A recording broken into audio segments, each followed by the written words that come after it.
Cool. All right. So the first thing I want to talk about in today, I guess I should break down what we're actually talking about. We're not talking about individual starships here. We're talking about like the design and the concept behind them, how they would play into a real life scenario, and so it's not an in-universe look at these, but it's an external view on the realism of say the sci-fi designs, the concept art, I guess I should say. So we're gonna start in Star Wars today. We'll probably jump around a little bit. Halo, Star Trek, maybe a couple of others depending on if we have time or not. It'll probably only be about an hour, so the stream will probably go from 1:35 to 2:35. But we're gonna start here with the Acclimator class assault ship. We first see this starship in episode 2, Attack of the Clones. So, you know, one of the things that I very much like about this Star Wars Star Destroyer, the wedge shaped designs, is that I feel like it's a realistic and sturdy design, you know? Yeah, because it kind of provides a situation where they have the angle to really stand up against firepower, and on top of that, like, it kind of makes sense where they can actually function in atmosphere. Mm-hmm. For example, the obviously the Acclimator being a landing ship can function in atmosphere. And then almost all the starships of the Republic era, the Clone War era, can function in atmosphere. The Acclimator, the Venator, and even the Victory class.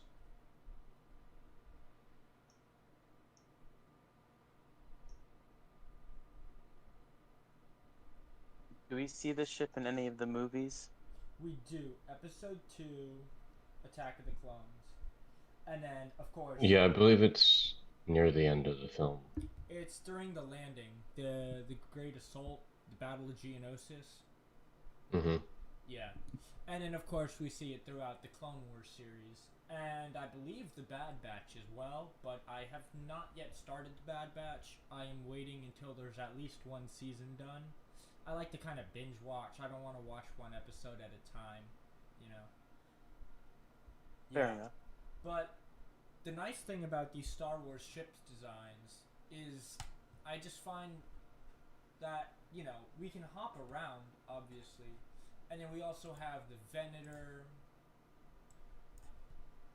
we have the Victory, and another good thing about them is we can see how the artists who came up with these designs wanted to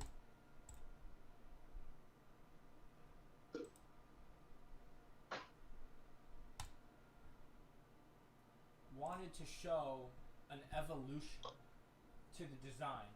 We can see that the wedge-shaped design evolves over time because we have the Acclimator and it evolves to the Venator and then it ends up evolving to the Victory and so on into the Imperial. And I just find it impressive. I mean, the only starship really with concept art that was good in the sequels was the Resurgent, and because you can see the evolution, the way the artists tried to show its evolution over time. And it's not in a lot of films and franchises that we really get to see a like a progression of technology.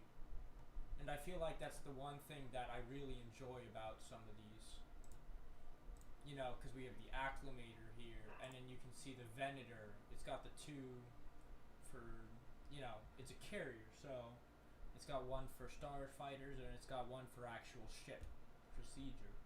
And then the Victory, which is a mainstay, ship to ship combat, more of a destroyer, as you would. well, at Yeah, least in later terms when it's used by the Empire. Let's bring up the Imperial as well on here. Imperial. I think the evolution of the ships really adds realism to this like huge fantasy world, you know? It helps like ground the story just enough to where we can get into it. You know what I'm saying? Yeah, Yeah. and And I just love makes it a little that bit more we. digestible.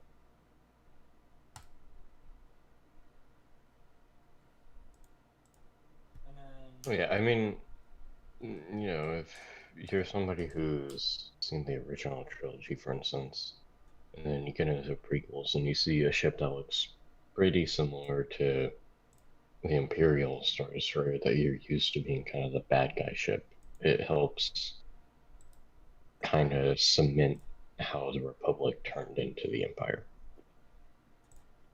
Yeah. You start seeing the turn, you start seeing the little seeds that ends up becoming the original trilogy. And of course, the same thing with like the Clone Trooper uniforms, for instance. Yeah, and then the walkers that is used by the Republic. And then even the V-wing, the starfighter, you can see how that evolves into the TIE fighter. If we look at that here, I do like Kylo Ren's TIE Fighter. the TIE silencer. That's actually Mm-hmm. my favorite new ship from the sequels that we get. Yeah, no, dude, I really enjoy it. And we can see how the TIE fighter evolves into the TIE interceptor.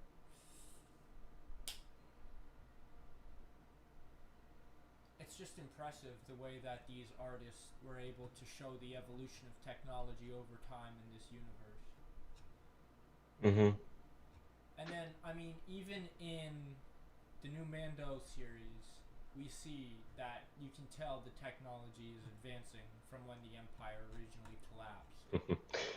Yeah, because that whole scene where he was talking about like the history of that one gun and like its predecessors and stuff. Yeah, and how it was able to do so much damage to the rebel forces and so on. Mm-hmm.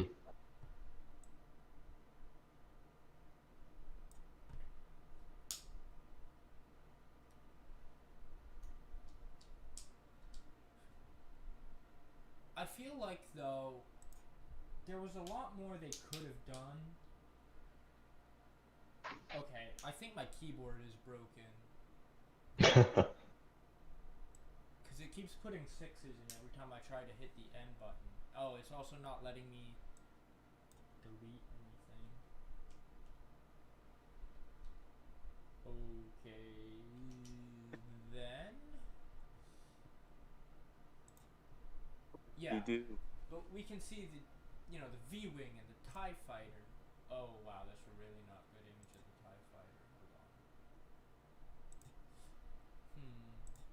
I wasn't expecting to go through so many ships so quickly. Yeah. Okay, my Well, end the keyboard. stream. Yeah, my keyboard is officially broken, so that's not good. But I want to go back to the Star Destroyers for a second. I mean, they also get larger over time as their role changes. We see it originally as a landing craft, and then we see it as a starfighter carrier, then we see it in a ship-to-ship role, and then as a battle cruiser, and so on and so forth. Now, originally, the Imperial Star Destroyer was dubbed the Imperator Star Destroyer and was to be used as a battle cruiser for the Republic. While the Oh my gosh, why is this thing being like this? While the Victory, you know, so the Venator was to be used as a starfighter carrier. The Acclamator was a landing ship. The Victory was the mainstay, like ship to ship combat.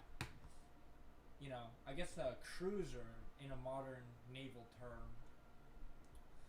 And then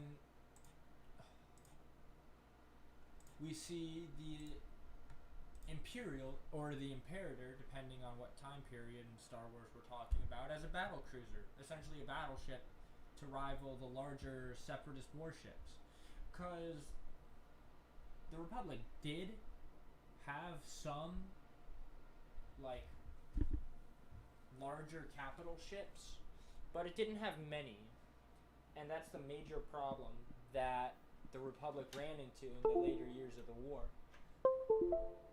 Because, they had the Providence Dreadnought, and then they had the Malevolence. Now, to be fair, there were only 5 of that ship produced, but it was still a massive ship. And it proved to be quite the problem. And it actually took the entire Clone Wars for the Republic to produce a fighter that was on par with Separatist fighters. Wow. Like, the technology used in the TIE fighter was unveiled just a couple months before the war broke out, but it took them, the entire war to put it in a frame that actually allowed it to keep up with droid starfighters. And we can see that evolution here. Let's find, it's still broken. Yeah, I'm not going to be able to find any more ships because my keyboard is not functional. Okay. But, the fact that they put so much effort into this, just this one fact, that makes it feel so much more real. Because the biggest problem I have with sci-fi a lot of the times is that there's no progression. There's no technological evolution, You don't see things change over time. And that's one of the best parts of the fact that we have 3 different trilogies in Star Wars for me. Now, I honestly find the concept art, let's put it this way, the fan concept art for the First Order starships are so much better than what Disney did, with the exception of the Resurgent. Like, the Mandator 4, I don't remember who it was, I want to give proper credit, but I saw on YouTube a guy who redid the Mandator 4 artwork just to make it look, like, better, not like a flat triangle, And it looked great. Like, I loved the design. And then I saw another one. I don't remember who the artwork was by, but it was used by the Templin Institute, which is a good YouTube channel for sci-fi if you guys ever want to check that out. And it was great. Like, they had basically the evolution of the Executor. We all remember the Executor, the big dreadnought that was revealed in Episode 5. I'm drawing a blank. Empire Strikes Back. Thank you. Yeah, I was gonna say Attack of the Hoth, but we all know that's not right. And yeah. But instead, they gave us that supremacy, 60 kilometers wide. Like, what is that? That's not practical by any means, like, at all. And Chubby boy. I don't know. I would find more images, but I'm having technical difficulties. It's not a live stream unless you got technical difficulties.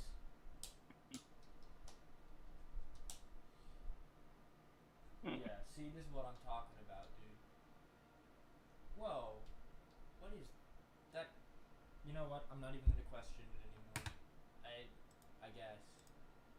I didn't even know that the back arrow could be backspace. Okay, yeah, no, we might have to cut this episode a little bit short, guys, unless we want to continue to talk about Star Wars.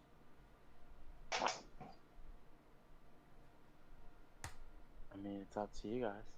I mean, we can. Do we want to talk about walkers then? Sure. Alright, let me bring up, see if I can pull up an ATRT and an ATST.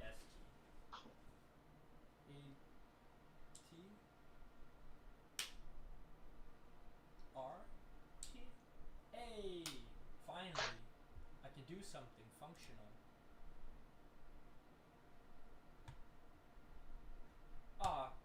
This one's from the Clone Wars, so it's animated, but I honestly think the Clone Wars is fantastic, personally.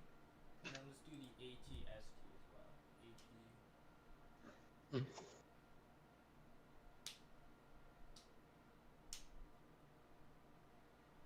What the hell?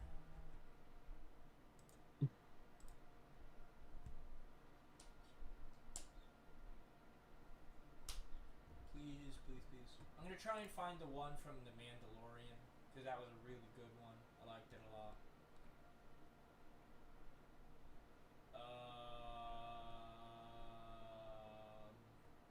No, we're not gonna find it. But I can find a.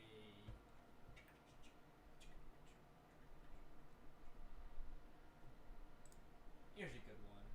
This is some fan art. Not sure who it is by. Usually I like to. No, that's not what I wanted to do. I like to give credit. It's on DeviantArt, so. But yeah, I mean, even if we look at the ATRT to the ATST, the ATRT is a light reconnaissance, vehicle with a, one turbo laser cannon on there. You see, one cannon, and it's open cockpit. Obviously built for speed, agility. It's small, so it can easily be stored in the back of other vehicles. On the other hand, we can see the evolution here to the Empire, which has it heavily armored, cockpit, 2-man cockpit. It might be 3-man. I don't remember for sure. And it's much more heavily armed. It's got grenades, it's got a rocket pod, and it's got the 2 lasers on it. Or 2 blasters. I can never remember what they're called in Star Wars. And even that alone we see the evolution with. And you can see how the artist tried there. The ATTE, the ATAT. Now, I don't like the ATM6 personally. I think it is ugly, but I understand that it's got the heavy blaster, or the heavy laser cannon on the back. Probably a bunker buster, to be honest. So, I'll give them credit for that at least. TTE.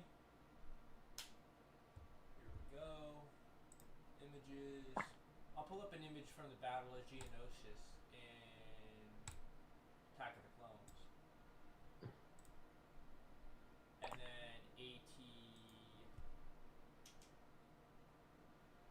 Wow, okay. This is the most obnoxious thing I've ever had to deal with. AT-AT. Apparently there's an AT-AT in Palm Harbor, one in Eastlake, and one in Tarpon Springs. Is it really? Yeah. Really? We might have to go see those sometime. But yeah, and then here we have the ATTE. We can see it's lower to the ground. It's got, 6 legs as opposed to the 4. Now, a big problem, apparently, that the ATTE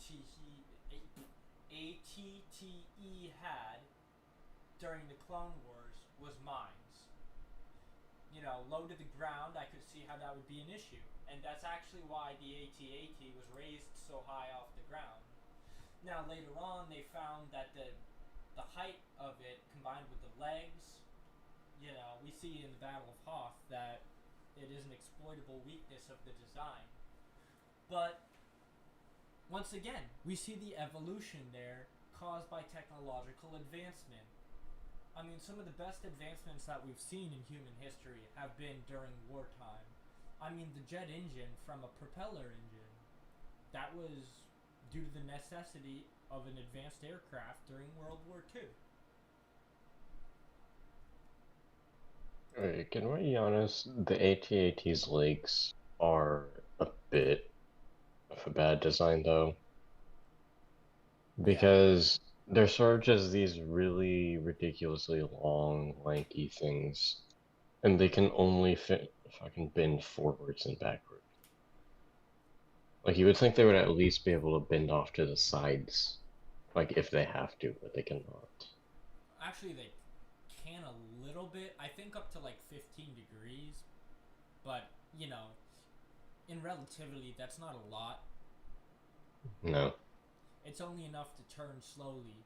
Now, from what I understand, the in-universe explanation for the way it was designed like this was for storage on board, you know, like landing craft. But yeah, my point is that it should be able to move its legs off to the side, not necessarily actually always have them on there. Yeah, but you know, they should be a little bit more reinforced than that. I mean, it looks like a large enough laser, like a cannon, would be able to just blow it off. You know. Yeah. Now I understand that the way Durasteel works in Star Wars is a little bit different than the technology we have here on Earth, but still, it looks like an exploitable weakness, and it proves to be during the Battle of Hoth. And thank you. This is a live stream, by the way. But I know. It just kind of came out. yeah, I mean, it was such an exploitable weakness that it actually allowed for the survival of the rebellion. It happens sometimes, you know? Yeah, but once again, I have to say the artwork or the artists in charge of these designs definitely put. Why does it keep doing this? Put the time and effort in to actually think about this. You know.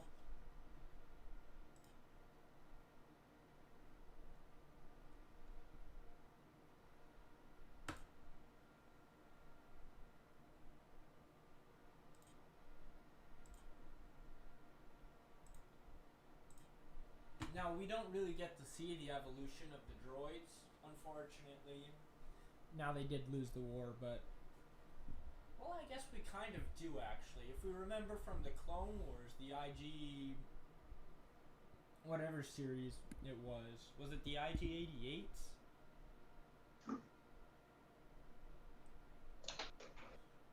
I don't remember. Well, we see the IG-11s now in the Mandalorian, and Mm-hmm. I mean they're pretty impressive battle droids, I guess you would have to call them. Yeah, they kind of kick ass. They do. I was pretty impressed by the size of the explosive in it. Maybe we shouldn't for spoilers. Now, if you haven't seen Mando yet, I would definitely recommend it. I understand that nobody wants to pay for Disney Plus because Disney sucks. You can quote me on that one. But, you know, I'm not saying pirate it, but you know, do you, you know? Apparently, Mandalorian is the #1 most pirated show of 2020. I respect Yeah, it that. makes sense. I'm really not surprised at all. Yeah, I respect that. But yeah. Now I actually haven't seen Rebels yet. I they should have kept. My only real quarrel with that show is that they should have kept the art style or like the animation style from the Clone Wars. I thought the animation style in Rebels was ugly, personally. Yeah. I'm gonna have to take a break for a second, if you know what I mean. Yeah, I know, that's fine. Now, Dayton, what have you seen all of the new Star Wars and all of the Mandalorian? I've seen all the Star Wars movies and I've seen season 1 of Mando. I haven't seen season 2 yet. Yeah, we actually just finished season 1 last night. Nice. Actually, after this stream is over, we should start season 2 if that's cool with you guys. Yeah, I'm cool with that. Yeah, it's on the Plex, so. Or actually, no, I did not. It's on Disney Plus. I mean. Yep. Disney Plus. Disney Plus. But yeah. So because of my technical difficulties, I won't be able to pull up any Star Trek stuff to talk about right now. So we're just gonna stick to the Star Wars on this stream today. But yeah. Can you look up Firefly ships designs? I don't know. For some reason, my buttons are different buttons than there actually are. Like, if I hit the I button, it's actually a 6. If I hit the backspace, it's actually like the back arrow, and the back arrow is the backspace. My Alright. plus is an I, or like my space bar is an I. I didn't even know that was a thing that could happen, but I mean, apparently, you know. Sometimes I think computers just hate me. I Yeah. agree with the Mandalorian. Droids suck. I fight the Roomba every chance I get. You fight anything, any chance you get. That's true. That is true. Once I get in fight mode does not disengage until all targets have been eliminated. Honestly, I think some of my favorite starship designs in all of sci-fi come from Star Wars. They're just impressive looking, and most of them look like they would be a practical design. I want to bring up some of the Separatist and some of the Mon Cala designs. I'm going to see if I can bring up the MC-75. Let me close some of these tabs.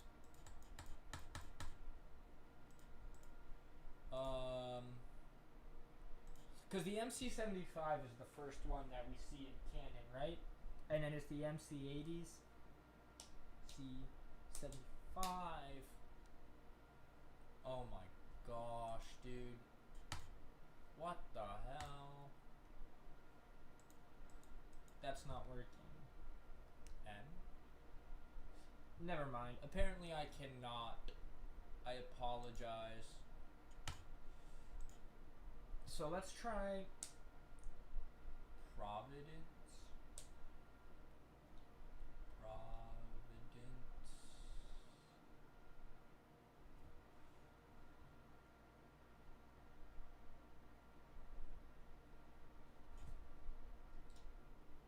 You see, this is what I'm talking about. There's a 6 now.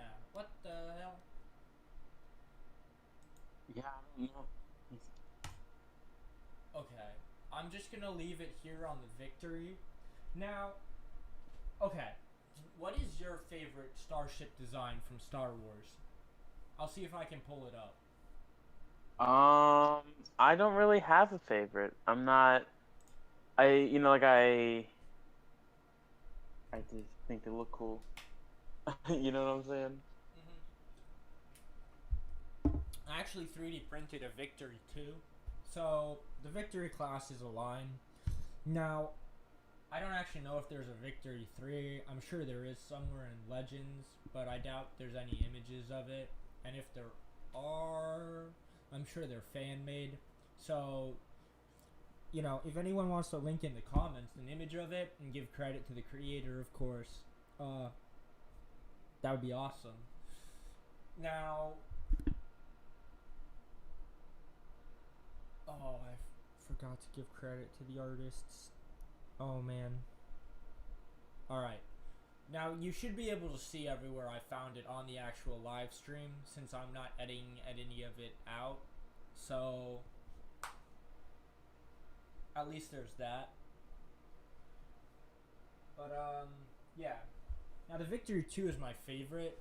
And there's actually one in Star Wars Armada. I know my brother prefers Star Wars Legions. but I actually prefer Armada personally, and I'm probably gonna end up getting the Victory too in Star Wars Armada.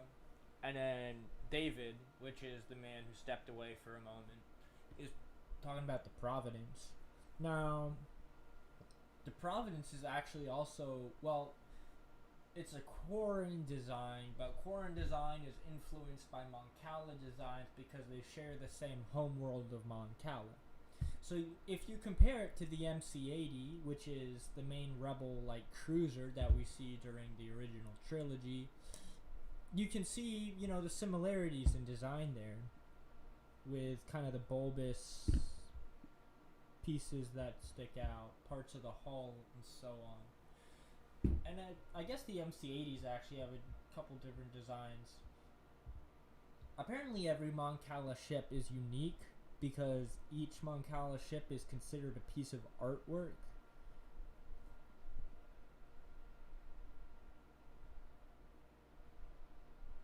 That's cool. Yeah.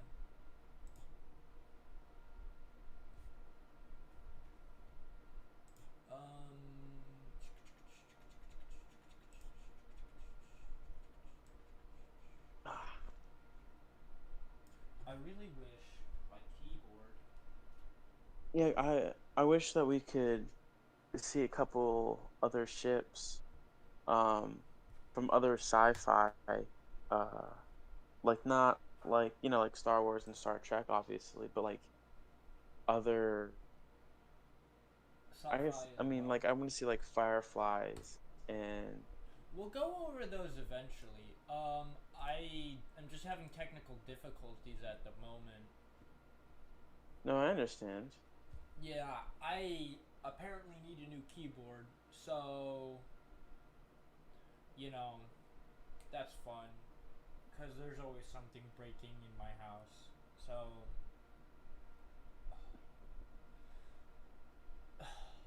I don't know. Get my ass kicked over here by life. But yeah. So I actually have pulled up right now a size comparison to some of these ships. Now I wish the Venator was on here because I think the Venator's a little bit longer than the Victory. I think it's like 1180 or something like that, around there. I'm not positive. I don't have it off the top of my head. But we can see here the evolution of these starship designs. You know, here we see the landing ship, the Acclamator, compared to the Victory, compared to the Imperial, which is also known as the Imperator, which was a battle cruiser during the Republic era. Now, it's, I believe, the first battle that the Imperator, when I say Imperator, I refer to the Imperial as its Republic namesake, as it is in the Republic Navy. The first battle that the Imperator took place in was actually the Battle of Coruscant, if I'm correct. It was in the. I don't want to quote this wrong, but I believe it was in the Revenge of the Sith novelization. It is the first time we see it, and it's used against the Providence, which is. Now, there's two versions of the Providence, the shorter version and then the longer version. The longer version, which is, I think, like a dreadnought version, is 2 kilometers, so it's actually a little bit longer than the Imperial class was, but I believe the Imperial was more heavily armed, though it carried less starfighters. Now, I guess the nice thing about the droid ships is they do carry so many starfighters. So many. Oh, many. Yeah. But, and then we also see here the interdictor on this. Now, the interdictor didn't come out until the Empire, so let's just ignore that one for a moment. It was based off of another ship's hull, but I don't remember which ones. Or it was originally on one ship's hull, and then they made an entire class for it. I really need to look into the interdictor more. It hasn't personally been a very interesting ship for me, even though it's a very unique design and lots of credit to it. But I much more prefer like the frontline warships.